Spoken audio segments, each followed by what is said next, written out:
movies. So Sean, I don't know, what is it? Muramatsu. Muramatsu. Yes. Okay. Yeah. That name must be special because I know somebody called Matsumura who's the other very inspirational person I've met so far. Really, Matsumura. Yeah. Wonderful. Yes. So tell me about Heal Japan. Well, yes, Team Heal Japan. We started out, some of the guys, especially, guys who've been living here for a long time. I've been back in Japan for about 14 years. Yeah. I just love this country. I was born here, but I was raised in the United States. But I grew up in a very traditional Japanese home, and I mean, coming back and really, being part of this culture and just the consideration and kindness of Japanese people is just so welcoming that I couldn't go back, and it's been 14 years since, and really after the earthquake, like a lot of people couldn't get a hold of their families, and for one, I was very lucky that my family was safe. But you look at the horrific images on TV, and you see flashbacks of the tsunami and people, kids being ripped away from their parents and whatnot, and it was actually, it was a very traumatic time for me and my family as well. But did you have personal connections to people up here, or no, not at all? But it's just not the emotional. It was just the emotional side of me. Exactly how I was. My wife's from Osaka, and really, no direct connections, but just you got to do something. Sure. Yeah. And it just started out with a few guys, and a lot of especially non-Japanese being here. We started out being English teachers, and we start teaching it. We start teaching different languages. It's just a big network of people that we just became friends with. And so HEAL stands for Helping Education and Life. Okay. Yes. And right. the reason of that is because we really want to focus on rebuilding schools for the children. Yeah. And getting the children back into their their facilities to be able to study again. And that's where we first started off, and we started out with 4 guys coming out to Fukushima. Yeah. And we know because of the radiation, there's a lot of people are still very frightened to come out here. Yeah. But we checked the radiation levels. Well, we looked at it today, and it was the same as Cornwall, I think. Exactly. Yeah. Yes. So.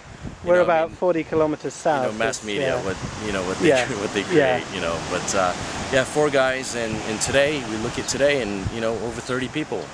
Is this the most you've had on one trip? It's the most, yes. Yeah. And it's our 7th mission up here. Yeah. And I called a bunch of places. I called up to Ishinomaki. I called up places in Miyagi, and of course they wanted volunteers to come up and help cook and whatnot, and we were willing to go, but it's 7 hours away from Tokyo. Yeah. It's really difficult since everybody has a 9-to-5 job. And so you're doing day trips. We're doing day trips out of Tokyo. Yes. Yeah. And how have you found funding?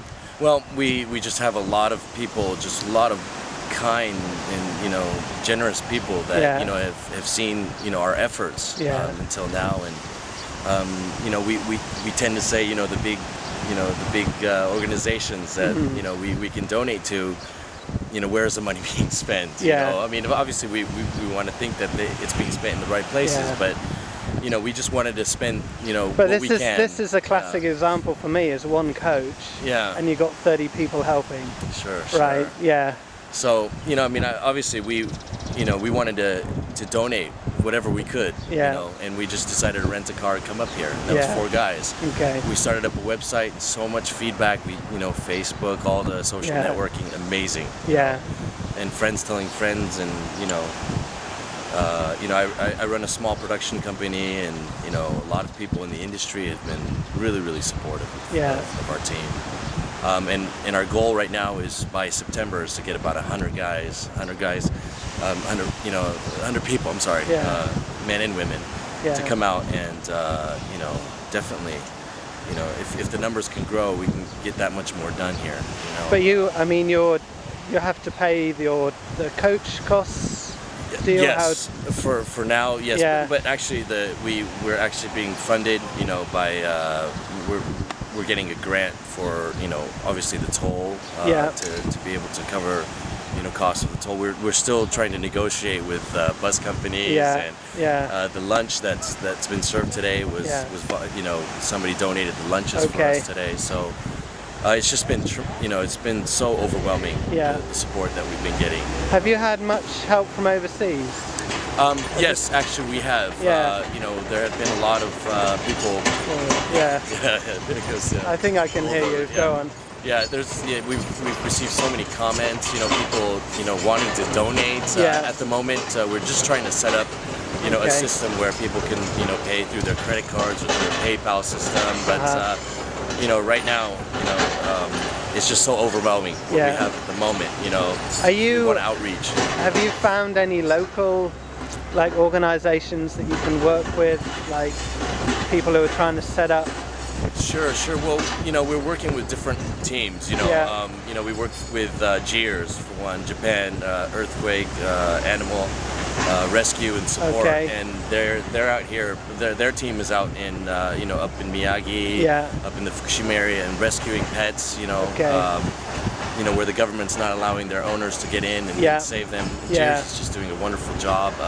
Okay. And there's people like Second Harvest as well, where they're doing food drives, Yeah. and Yeah. the volunteer centers here has asked for drinks and whatnot. Okay. And they've prepared everything for them. 600 liters of water and energy drinks and whatnot.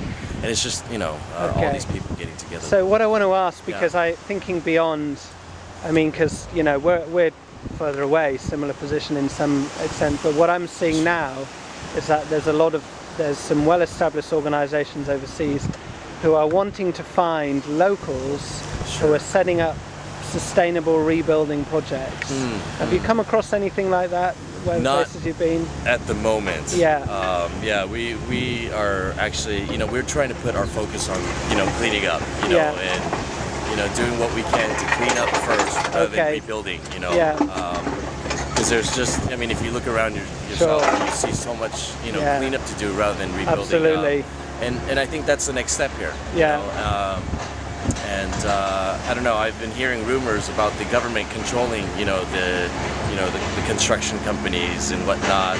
Big propaganda, But hopefully we can, we can work together and to rebuild this beautiful country. Yeah. I think that's where we need to put our focus on. Okay. It's not a chance for business. It's So a chance to rebuild. Do you see, one of the problems I've seen is that there are volunteers overseas who are interested to come. Sure. There's very little information in English. Some in Japanese, but like my Japanese nephew didn't really know what to do. Sure, he sure. found it by searching, but also, the governments themselves are advising people not to come up unless they say it's essential. Sure. Well, most volunteers don't know what that means. Governments sometimes say volunteering is essential, Sure. but people don't know that because it doesn't say that, and their own families are scared because of the advice. Definitely. Well, this is it. It's really, everybody wants to come out Yeah. and help one way or the other.